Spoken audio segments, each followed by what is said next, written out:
warahmatullahi wabarakatuh. Waalaikumsalam. Teman-teman, kita ketemu di perdana khusus di konten pertama alam mistis ya. Amis. Tapi ini amisnya nggak pakai tutup hidung ya. Amisnya malah dia harusnya kayak gini.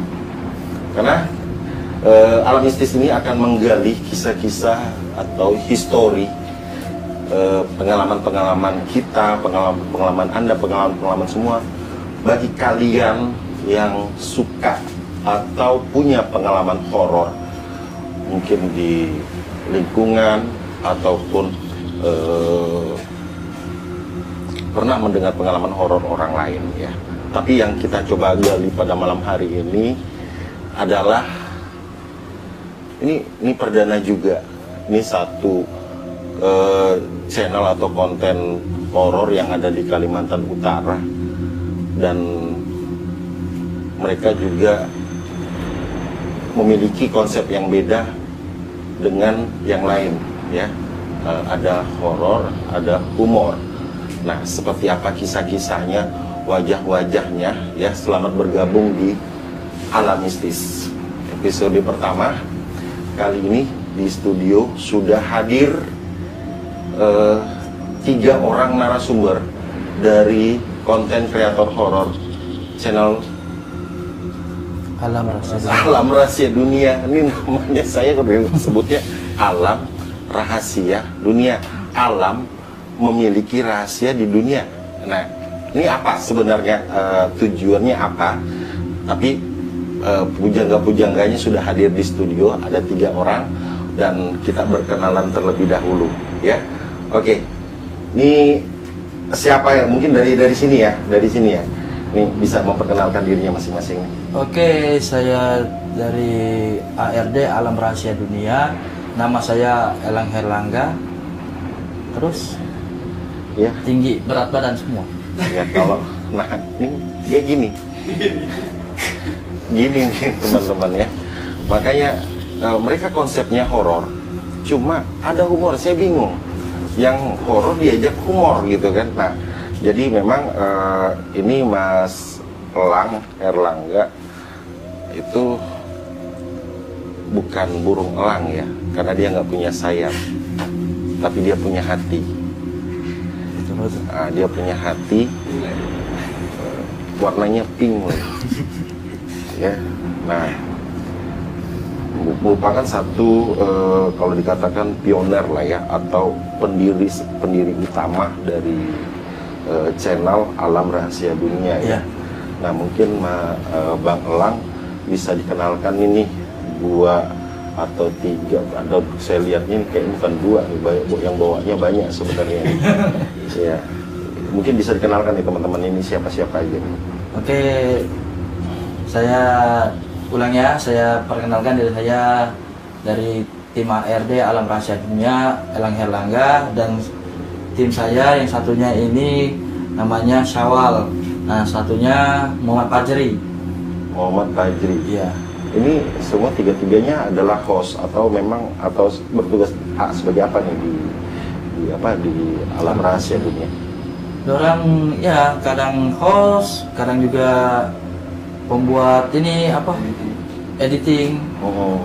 Karena kan Alam Rahasia Dunia ini kan belum kayak mungkin timnya Abang kan.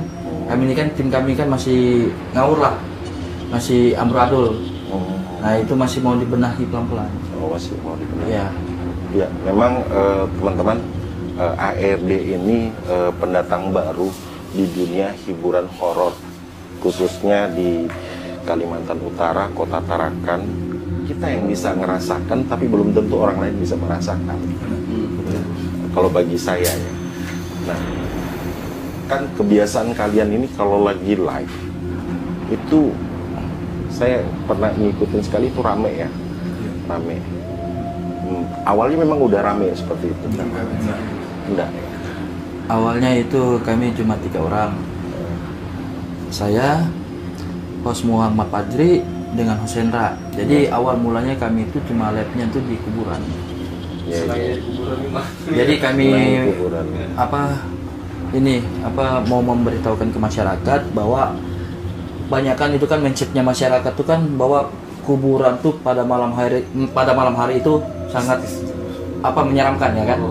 Nah, jadi kami cuma mau memberitahukan ke masyarakat bahwa pada malam hari walaupun di kuburan di mana saja tempatnya kita berada, jangan kita takut, bawa saja happy. Ya. Jadi mindset itu harus diubah. Karena banyakan itu kan orang mindsetnya itu kan pada malam hari ini adalah hal luar biasa. Jadi kalau bawa saja happy nggak lama diskotik pindah ke kuburan. Nah itu, itu lagi Bang. Iya kan? Iya. Iya kan? Karena gini, ya banyak konsep sih ya masing-masing konten horor itu ada yang mungkin mau live atau mengambil lokasi di kuburan, ada yang nggak mau ya kan. Tapi itu kan terpulang lagi dari keyakinan masing-masing dan tata cara ya.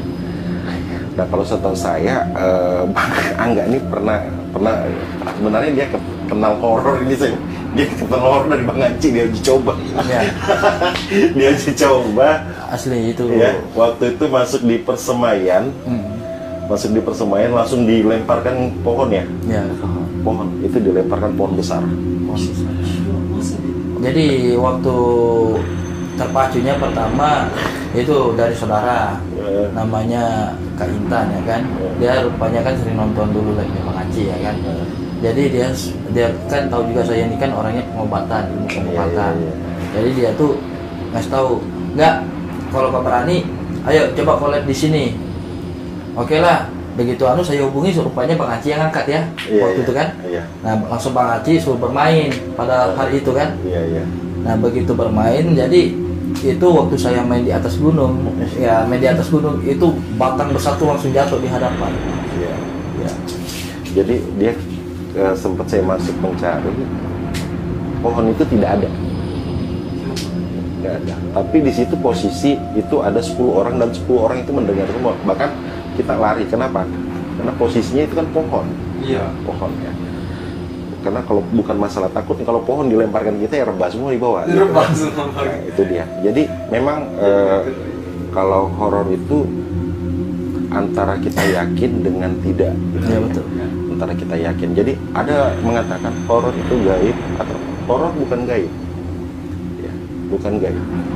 Kalau horor itu adalah bagaimana rasa kita, perasaan kita. Tapi terkadang perasaan itu lahir secara bersamaan dan dengan situasi yang sama juga gitu. Dan logika bekas pohon jatuh itu ada, tapi pohonnya tidak ada. Itu waktu itu di hutan pinus ya. Hutan pinus saya karena saya punya rasa tanggung jawab dia sebagai tamu. Bukan apa, nanti kalau pulang ditandu kan otomatis saya masuk sel. Betul. Iya, itu dia, itu resiko gitu. Jadi memang kalau dikatakan apakah konten horor itu beresiko, sangat beresiko sekali teman-teman. Baik kita juga yang menonton, terkadang ada pendapat penonton itu miring ya. Tapi silahkan. Iya. Karena siapapun penonton itu pasti kita hargai karena sudah mau meluangkan waktunya untuk menonton ya. Ada yang sekedar ingin tahu, ada yang memang hobi, ada yang memang sudah ngefans gitu kan. Tapi saya lihat kalau ARD udah punya fans sendiri ya, udah punya penggemar sendiri ya. Gitu ya. Jadi semakin seru nih, kita coba menggali lagi apa aja sih yang pernah mereka lakukan, mereka temukan, khususnya teman-teman di alam rahasia dunia pada saat melakukan konten horor, dan seperti apa sebenarnya ketika mereka melakukan konten horor itu. Jadi pasti akan berbeda-beda tiap personalnya. Oke, kalau kita coba tanyakan ke Bang Angga, panggilannya host Angga ya, host Angga. Apa yang paling berkesan ketika lagi hosting? Yang paling berkesan di kebersamaan pas lagi hosting ya. melihat kawan-kawan itu kebersamaannya sama enak dipandang mata, ya kan. Nah pas lagi hosting sendirian, itu yang paling berkesan itu banyak kan kita apa ya, merasakan sensasi yang belum pernah kita rasakan. Gitu. Ya. Sensasi apa yang belum pernah dirasakan? Jadi ketika kita mendengar suara atau bisikan dari apa ya, makhluk yang tak kasat mata, ya kan, itu ada getaran di badan kita tuh dengan sendirinya dia bergetar. Seperti tangan, kaki ataupun jantung tuh terpacu dengan cepat. Pada saat lagi nge-host. Ya. Ada enggak hal yang paling menyedihkan kalau saat lagi nge-host? Kalau hal yang menyedihkan sih belum ada sih bang. Ya belum ada. Tapi kalau hal yang paling konyol-konyol banyak. Banyak. Iya. Karena kan di ARD ini kan kebanyakan kalau orang ngelihat video-video kami ini kan video-video orang-orang gila gitu. Gitu. Orang-orang gila yang masuk ke dunia horor gitu.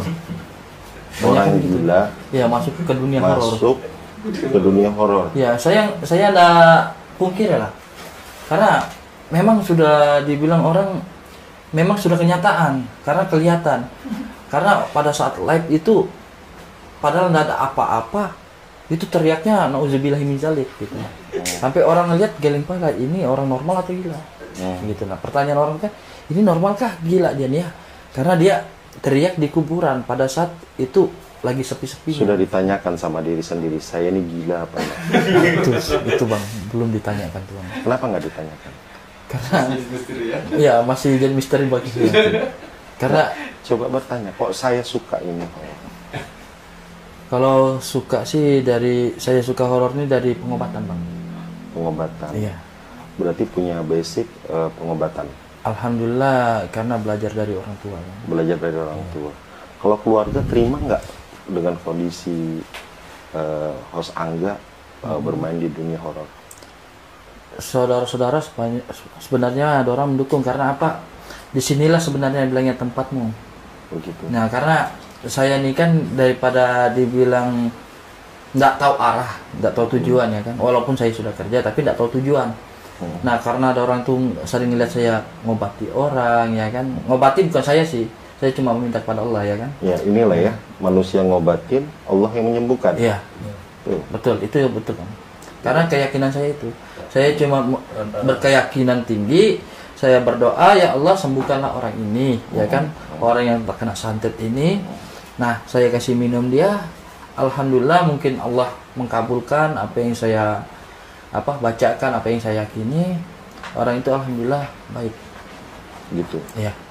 Jadi sudah untuk pengobatan juga berjalan. Kalau pengobatan kita berjalan kasih gratis. Kasih gratis. Iya. Padahal bensin, motor pakai bensin. Ya, karena kita cari amal bang. Cari amal. Iya. Amal kan ada di Tarkan Timur. Itu untuk mandian bang. Beda. Jadi teman-teman, host Angga ini, Elang Herlangga ini adalah salah satu personil pemadam kebakaran Kota Tarakan ya. Jadi juga beliau ini setiap harinya bertugas di kantor pemadam kebakaran, dan memang kalau mental set and rescue-nya ini masih berjalan. Jadi kalau sudah ketemu ilmu sosial itu hal yang wajar, tuh nah. Ya, itu resikonya. Jadi kalau nanti ada ada kebakaran, nanti cari aja di situ ada host Angga. Itu. Pokoknya cari yang paling ganteng. Ya. Paling ganteng, paling gendut ya, juga. Paling gendut, mukanya kayak nisan kuburan. Itu. Jadi memang kita nggak mau membawa kisah ini terlalu horor ya teman-teman ya. Karena memang ceritanya sudah horor. Horor ujung-ujungnya nanti apa? Yang nonton juga nggak sanggup. Karena terbawa dengan cerita yang betul-betul ngeri ya. Nah, gini, kan memang penonton itu punya selera horor itu bermacam-macam ya. Ada yang minta dibaringin dengan humor, ada yang memang minta dibarengin dengan seram gitu kan, ada yang minta dibarengin dengan narasi-narasi khusus yang seperti mungkin ya, yang seperti narasi-narasi perasaan, ungkapan perasaannya. Ya itu juga biasa kita temukan di konten-konten lain. Cuma ada nggak spesifikasinya channel Alam Rahasia Dunia ini yang tidak bisa disamakan dengan konten lain? Jadi itu tadi Bang, dalam keadaan horor kami bercanda.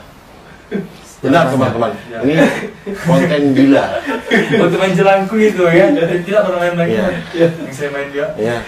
Orang kerasukan kami candai. Ini sudah terjadi insiden, masih dicandain. Ini saya sendiri ngalamin ya. Itu bisa cari videonya di fanpage-nya Alam Rahasia Dunia, ya kan. Kemudian di channel YouTube-nya juga. Ya saya sempat mikir ini konten horor apa konten orang gila gitu kan. Tapi ternyata memang konsep humor mereka itu jauh lebih terasa daripada horornya. Karena kalau horor itu nggak perlu dirasain lagi, memang suasananya sudah horor. Ya, sudah melawan rasa takut aja sih sebenarnya. Kalau takut, ya kita melawak apa, itu untuk melawan rasa takut kita aja. Padahal takut juga. Ya, kebanyakan kan kalau habis selesai kita penutupan itu kan, kita pasti remuk kebersamaan, evaluasi kan. Jadi saya pasti bertanya kepada orang ya kan, kau kenapa kau sampai lancar pembicaraanmu itu supaya menghilangkan bisikan-bisikan dari yang lain ya kan. Takutnya kita fokus dengan bisikan itu nah. Jadi kosong pikiran. Jadi saking takut kenok atau takut dorang tuh sampai bikin yang kayak gitu. Ya, kenok itu teman-teman kerasukan ya. Kerasukan atau terkena interaksi yang tidak terlihat oleh mata manusia ya, tapi memang biasa juga terlihat dengan orang yang memiliki kelebihan khusus ya. Nah, kita coba menggali apa sih sebenarnya yang mereka harapkan dari ARD, kemudian apakah mereka hanya sekedar live streaming horor aja. Nah, kulik-kulik tadi ini katanya bisa pengobatan. Nah, mungkin teman-teman nanti ikutin terus ceritanya ya di Alam Mistis tentang kisahnya Alam Rahasia Dunia. Nah ini Bang Angga, selain tadi ARD ini arahnya ke hiburan horor, ini arahnya kemana? Ya arahnya sih lebih pengobatan juga sih. Pengobatan. Iya. Karena ada pengalaman pengobatan yang saya pernah sampai gagal, sampai merenggut nyawa. Nah itu makanya saya tuh dalam hati saya tuh saya akan berpegang teguh bahwa kalau ada orang yang terkena santet ataupun terkena gangguan dari jin, saya akan menolong semampunya. Iya. Gitu. Ya, karena itulah kisah yang pahit saya tuh, itu saudara saya sendiri. Itu saudara angkat sih sebenarnya. Saya ngobati dia ya kan. Waktu dia terkena santet, ya enggak perlu kita kasih tahu siapa orangnya ya kan. Walaupun saya sudah tahu orangnya. Siapa orangnya kita enggak perlu kasih tahu. Saudara saya itu sendiri sampai muntah, darahnya tuh muntah hitam. Iya, muntah hitam. Kalau saya bisa rasakan mungkin dekat dengan almarhum. Ya. Sedekat apa? Saya. Kalau dianggap kami sudah kayak mbak angkat dengan saudara kandung sih. Iya. Mbak angkat saudara kandung. Nah, itu kami itu dari bujang itu selalu bersama dengan almarhum. Jadi itu yang bikin saya terpukul tuh, saya ngobati orang berhasil, tapi begitu dia yang terkena, saya ngobati sampai sekarang itu yang membuat saya terbayang-bayang, tidak berhasil. Sampai almarhum itu mengembuskan nafas. Nah sempat juga kakak saya Hosrio, dia sempat membacakan surat Al-Waqiah. Nah Nah sebelum ngobati dia juga saya pernah punya pengalaman itu ngobati orang di kampung satu ya kan, dia sebelum saya obati itu dia selalu kalau mendengar azan tuh telinganya tuh seperti mau ditusuk, kayak ditusuk benda panas gitu. Nah itu ada 3 yang ngobati ya kan, termasuk saya ya kan. Cuma yang 2 ini nggak tahu dari mana. Nah pertama ada orang ngobati, saya mundur dulu karena kan di situ kita bukan pamer ilmu ya kan, tapi kan kita niatnya mau menolong orang. Nah begitu begitu dia ngobati orang tuh tetap nggak ada efeknya bilangnya. Begitu yang satunya lagi orang tuh nggak ada efeknya. Jadi begitu saya permisi dulu ya kan, saya cuma ucapkan asyhadu alla ilaha illallah wa asyhadu anna muhammadar rasulullah, baru saya berselawat, baru adalah bacaan yang saya memang yakini ya kan. Nah setelah bacaan saya sentuh jari ini kakinya, jempol kakinya, dia langsung berteriak. Nah setelah itu baru saya mandikan, alhamdulillah sampai dia habis umur dia tidak ada dapat gangguan. Itu perkataan keluarganya sih. Nah tapi habis pulang dari itu saya itu pergi ke tempat namanya rumah Pak Ahmad. Nah, itu ada juga kakak saya sendiri nyaksikan waktu kami makan tuh, ngambilnya tuh di Megjijer ya. Satu Megjijer tuh Megjijernya tuh masih panas. Panas. Pertama kan karena saya yang paling adek, ya kan, saya paling terakhir lah. Nah, pertama Pak Ahmad ngambil, habis itu kakak saya Osrio ngambil, baru saya. Ini sama-sama di Megjijer kan, Bang. Nah, ngambilnya di Megjijer, begitu kami ambil, begitu Osrio makan dengan Pak Rahmat makan, nasinya tidak apa-apa. Tapi begitu saya 2 kali suap, nasi yang panas itu keluar ulat. Gitu? Iya, banyak keluar ulat. Keluar ulat begitu saya buka. Kayak apa? Belatung. Iya. Begitu saya buka. Belatung itu keluar? Iya, begitu saya buka nasi di panas itu, batu tuh bertumbuk setengah piring. Kalau nasi yang mana? Berdua. Kalau sampai gini aja. Iya. Oh gitu. Kan karena kalau kita bilang keluar ulat ya kan, kalau memang ini nasinya panas yang saya pegang ya kan. Habis itu lauknya cuma makan tempe tahu dengan sambal. Dimana kita berpikir ada belatung di situ. Karena di Megjijer itu waktu diperiksa ada belatung. Tapi belatungnya tuh cuma di piring saya. Saya ngambil ngukut kan, kalau bahasa Banjar itu kan ngukut ya kan, ngukut.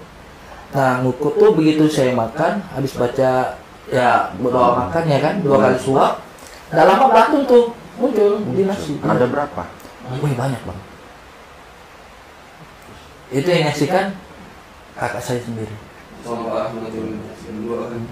Terus apa yang kalian lakukan? Perut saya itu kayak dibakar, saya rasa. Perut saya ini kayak dibakar, kayak kena api ya kan, tapi dikacak-kacak. Tapi sebelum itu terjadi, kakak saya ngelihat ada benda putih memang lewat di belakang saya. Melintas. Oh gitu. Iya. Seperti ada bayangan sekilas ya. Sekilas. Itu terjadinya siang atau malam? Itu malam hari. Malam. Habis ngobati kan? Oh, pada saat selesai pengobatan. Selesai pengobatan. Itu mau makan yang muncul belatung. Belatung. Kalau kita ini sudah tidak jadi makan gitu, bisa libur makan seminggu tuh ya. Iya Bang, itu pengalaman yang saya dikena orang ya kan. Tapi alhamdulillah Pak Rahmat juga adalah pandai-pandai juga untuk mengobati orang ya kan. Jadi dia membantu juga kan. Alhamdulillah pada malam itu juga perut saya aman. Aman.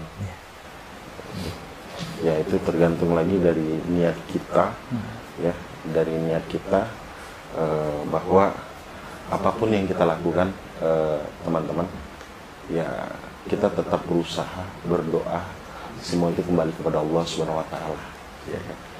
Dan tidak ada yang tidak mungkin kalau Allah berkehendak. Nah ini di set terakhir ini, Bang Angga, apa nih yang diharapkan dari teman-teman penonton untuk alam rahasia dunia ini? Ya kalau pengharapan kami sih Cuma ini saja ya, satu, para teman-teman yang menonton ataupun siapa saja ya, banyak-banyakan mendekat diri kepada Allah ya kan. Kita tidak tahu kan namanya sifat manusia ya kan. Kalau kita mau berlindung, janganlah berlindung kepada setan, tapi berlindunglah kepada Allah. Gitu. Jangan pernah sombong lah kan? Ya, jangan pernah sombong ya. Kalau di kampung orang terutama. Iya. Betul. Ya, kalau dari abang sendiri apa nih kira-kira? Ya itu aja bang. Ya mendekatkan diri kepada Allah dan jangan pernah sombong atau congkak dalam di kampung orang ya, di perantauan kayak gitu, ataupun di kampung sendiri. Ya takutnya nanti kejadian seperti itu banyak orang dikena kan di Kalimantan bang. Iya. Tidak dengan tempat-tempat lain. Ya, Semua semua tempat punya ya. Iya. Oh, dari bang kira-kira apa? Kalau saya sih kan karena lagi bahas tentang mistis, ya kalau kita harus banyak-banyak berdoa dan jangan pernah takut untuk melawan rasa takut itu. Usahakan kita harus berani dengan yang dinamakan jin atau setan itu teman-teman. Karena itu semua ciptaan dari Allah. Kita ini lebih sempurna daripada makhluk itu. Jadi kita harus lebih berani melawan rasa takut untuk melawan makhluk itu teman-teman. Itu sih. Oke, jadi ini teman-teman mau tahu lebih dalam tentang alam rahasia dunia, bisa nanti dikunjungi di fanpage-nya Alam Rahasia Dunia ya. Kemudian diklik mengikuti dan lonceng notifikasinya diklik juga. Kalau di YouTube apa sama namanya? ARD Tarakan. Di YouTube namanya ARD Tarakan. Singkatan dari Alam Rahasia Dunia Tarakan gitu ya. ARD Tarakan. Silahkan dikunjungi, kemudian ditonton videonya ya untuk mengenal lebih dekat tentang ARD, dan jangan lupa di subscribe ya channel YouTube-nya, biar nanti teman-teman konten kreator ini juga makin bisa berkembang ya. Oke. Jadi apa yang kita bahas malam hari ini tentang dunia mistis, kemudian juga kisaran tentang alam rahasia dunia ini, membuat konten kreator horor ini bukanlah sebuah patokan teman-teman ya, tapi ini adalah kisah yang kita sampaikan bahwa ada dunia selain dunia kita, ada mereka selain kita ya. Ada yang mengatakan mereka nggak perlu dicari, kita tidak mencari mereka, tapi bagaimana kita ini kepingin bersilaturahmi ya kan, mengenal bahwa memang betapa luas kebesaran Allah SWT.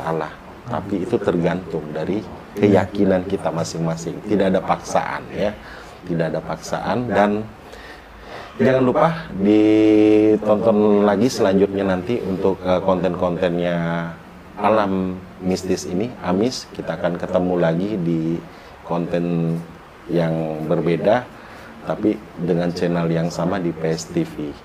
Jangan lupa di subscribe PS TV ya. Sampai jumpa di episode berikutnya. Wassalamualaikum warahmatullahi wabarakatuh. Waalaikumsalam warahmatullahi wabarakatuh.